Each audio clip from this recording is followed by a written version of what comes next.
when the push comes to the shove, discipline is all you have. I remember now, probably a couple of years back, actually, it's probably around 2019, I decided that it was time to cut the sugar out completely. Sugar and bread. The decision was made in that very moment. In probably about 8 to 9 months or so. I don't really remember. I completely stopped eating processed and added sugar. Day after day, week after week, month after month. It was hard in the beginning, especially when all you wanted to do was grab that chocolate bar or that ice cream cone, because I love ice cream. But I was absolutely determined to do it, and I did it. During that time, within the first 6 to 8 weeks, I lost around 15 kilos. So I was excited, I was proud. Then life happened. I'd completely disciplined myself, so I thought, into that new life.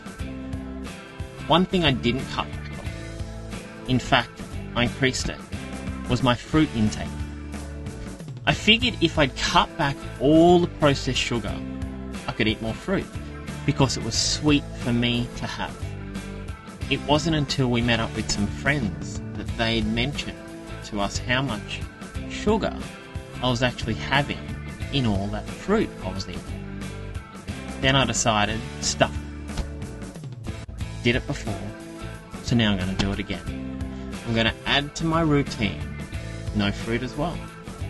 No high fructose fruit. And this went really well for the first week or so, but this was extremely hard, because all of a sudden, what had become a staple food was now taken away from us. And you can guess what happened next. Christmas and New Year's Eve. And slowly but surely, that discipline that I had had in the first part of the year began to crumble until it broke, and the sugar slowly crept back in, probably for over the next 6 months or so. Now, what was it that made me break? I thought I was going so well. I thought I was unbreakable and unstoppable. You see, what it was that did this, that in that first part of the year, I was eating no sugar and heaps of fruit.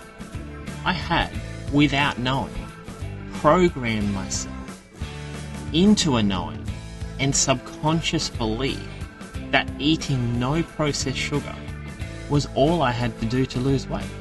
My mind was so strong with this belief that what happened? I lost weight.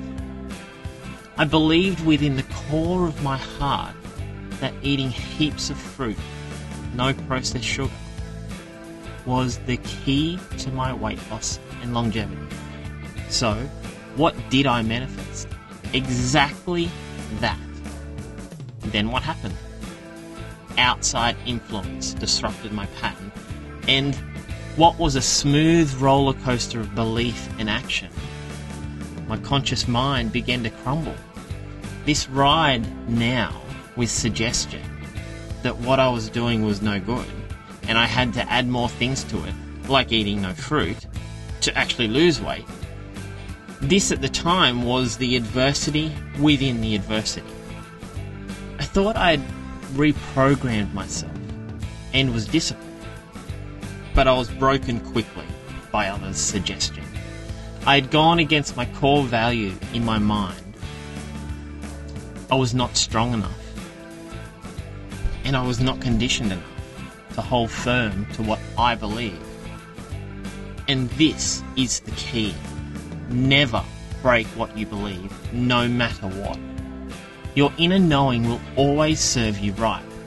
Your inner guidance will always support you, no matter what.